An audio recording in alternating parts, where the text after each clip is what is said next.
नमस्ते बच्चों। कक्षा 10 विषय विज्ञान और अपने चौथा जो लेसन है कार्बन तथा उसके यौगिक ये कर रहे हैं। इसके अपने 3 भाग हैं वो कर चुके हैं, तो चौथे भाग को अपने शुरू करते हैं। समजातीय श्रेणी। यौगिकों की ऐसी श्रृंखला जिसमें कार्बन श्रृंखला में स्थित हाइड्रोजन को एक ही प्रकार का प्रकार्यात्मक समूह प्रतिस्थापित करता है कि हाइड्रोकार्बन कार्बन व हाइड्रोजन से मिलकर युक्त जो यौगिक हैं वो हाइड्रोकार्बन है। उसमें हाइड्रोजन का जो प्रतिस्थापन है वो एक ही प्रकार के समूह के द्वारा प्रतिस्थापित होता है, तो उसे क्या कहते हैं? समजातीय। नाम से स्पष्ट है ना, समान मतलब एक ही प्रकार का कोई समूह उसे प्रतिस्थापित करता है, तो उसे क्या कहते हैं? समजातीय श्रेणी कहते हैं।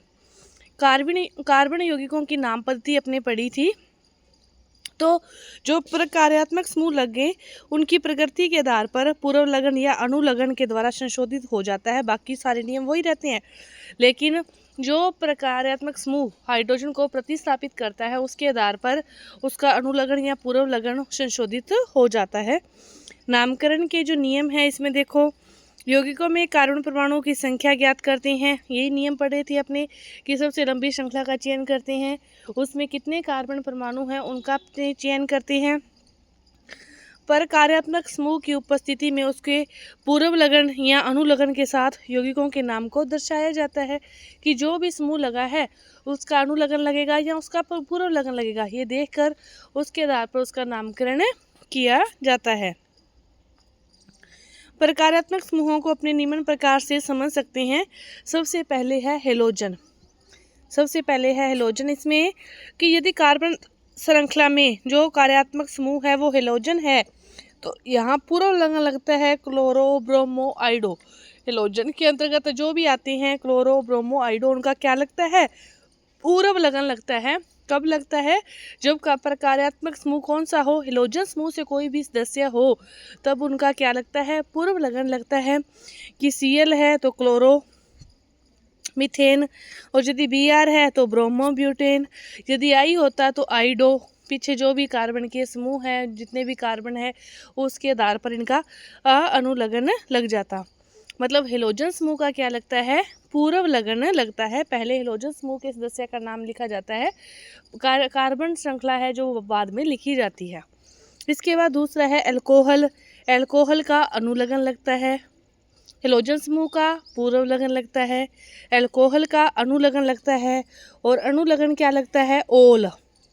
अनुलगन क्या लगता है? ओल। और एल्कोहल समूह क्या होता है? OH। एल्कोहल समूह OH, और इनका क्या लगता है? अनुलगन, और अनुलगन लगता क्या है? ओल।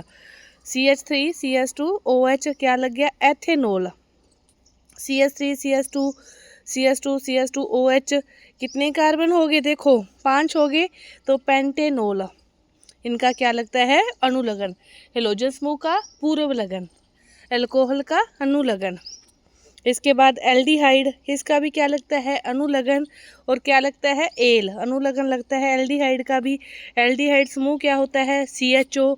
एल्कोहल क्या था? OH। एल्कोहल क्या था? OH, और एल्कोहल का भी क्या लगता था? अनुलगन। इसका अनुलगन क्या लगता था? ओल, और एल्डिहाइड का क्या लगता है? एल। एल्डिहाइड का अनुलगन एल। एल्डिहाइड समूह कौन सा है? CHO। CH3 CHO लग गया तो एथेनेल, 3 कार्बन के पीछे लग गया 3 कार्बन, और चौथा इसका हो गया 4 हो गए, तो ये क्या हो गया? ब्यूटेनेल। इसका कार्बन कितनी श्रृंखला होगी? 4 होगी, तो ब्यूटेनेल।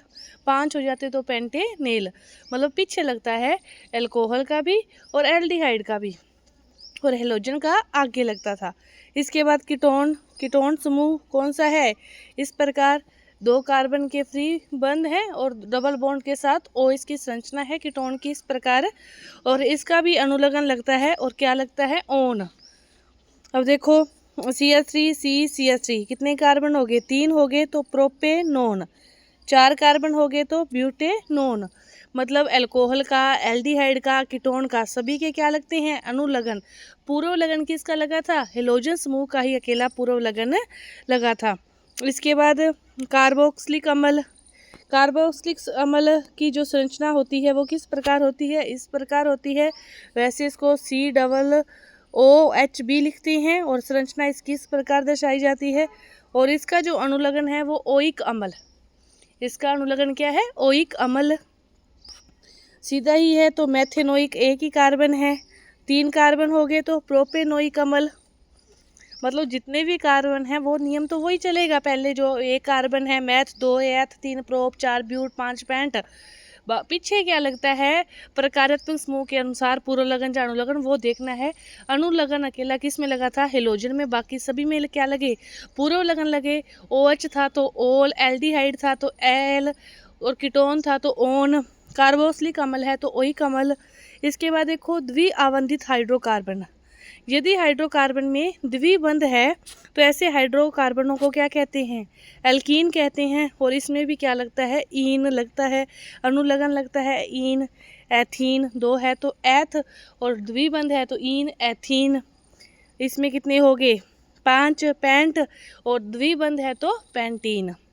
ये थे आपके ये सारे समूहों के बारे में। इसके बाद देखो कार्बनिक यौगिकों के रासायनिक गुणधर्म क्या है उसके बारे में अपने पढ़ते हैं। तो सबसे पहले है दहन के बारे में। कार्बन तथा अन्य हाइड्रोकार्बन ऑक्सीजन के साथ दहन करके ऊष्मा, प्रकाश व कुछ यौगिक बनाते हैं। कार्बन और अन्य जो हाइड्रोकार्बन हैं, दहन किसकी उपस्थिति में होता है, ऑक्सीजन की उपस्थिति में होता है। तो ऑक्सीजन के साथ ये दहन करते हैं, क्या बनाते हैं, ऊष्मा, प्रकाश, ये बनाते हैं, साथ में कोई ना कोई यौगिक बनता है।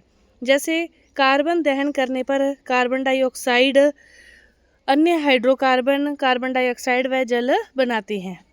जो कार्बन है इसका दहन करती हैं तो क्या बनता है, कार्बन डाइऑक्साइड, ऊष्मा व प्रकाश बनता है।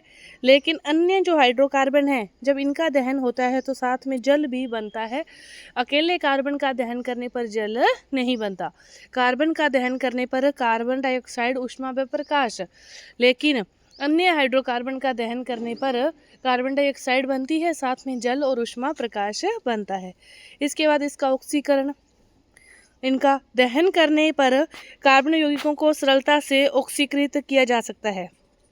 पूर्ण ऑक्सीकरण के अतिरिक्त ऐसी विक्रियाएं भी होती है जिनमें अल्कोहल को कार्बोक्सिलिक अम्ल में बदला जा सकता है।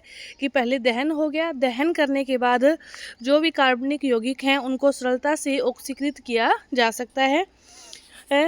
ऑक्सीकरण में देखो CH3CH2OH, अल्कोहल का प्रतिस्थापित समूह अल्कोहल के साथ अपने इसको ले लिया। इसका जो ऑक्सीकरण करना है वो क्षारीय KMnO4 प्लस ऊष्मा और अम्लीकृत K2Cr2O7 प्लस ऊष्मा, मतलब दोनों ही लिए हैं, उत्प्रेरक क्षारीय भी और अम्लीय भी। और तो क्या बन गया, कार्बोक्सिलिक अम्ल बन गया है, एथेनोइक अम्ल बन गया है। अल्कोहल को एथेनोइक अम्ल में ऑक्सीकृत करके अपने परिवर्तित कर सकते हैं।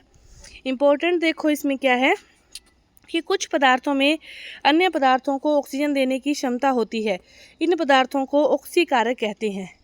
कि जो कुछ पदार्थ होते हैं वो अपनी ऑक्सीजन दूसरों को दे देते हैं, तो इन पदार्थों को क्या कहते हैं, ऑक्सीकारक कहते हैं। जैसे पोटेशियम परमैंगनेट, पोटेशियम डाइक्रोमेट, इसीलिए इनको लिया है, ऑक्सीजन दी है तो ये बना है ना, तो ये दोनों में ऑक्सीजन देने की क्षमता है, तो ये क्या कहलाते हैं, ऑक्सीकारक कहलाते हैं। इसके बाद देखो संकलन अभिक्रिया, पहले दहन था फिर ऑक्सीकरण था, अब देखो तीसरे नंबर पे क्या है, संकलन अभिक्रिया। इस अभिक्रिया में असंतृप्त हाइड्रोकार्बन को पैलेडियम या निकल जैसे उत्प्रेरकों की उपस्थिति में जोड़कर संतृप्त हाइड्रोकार्बन बनाए जाते हैं। जो असंतृप्त होते हैं, जो जिसमें डबल बॉन्ड या ट्रिपल बॉन्ड होता है, उनको निकल उत्प्रेरक की उपस्थिति में जब अभिक्रिया कराते हैं तो एकल बॉन्ड में परिवर्तित हो जाता है और संतृप्त हाइड्रोकार्बन बनाते हैं। उत्प्रेरक के कारण जो प्रक्रिया है उसकी गति तीव्र हो जाती है, लेकिन यह अभिक्रिया की रासायनिक क्रिया को प्रभावित नहीं करते।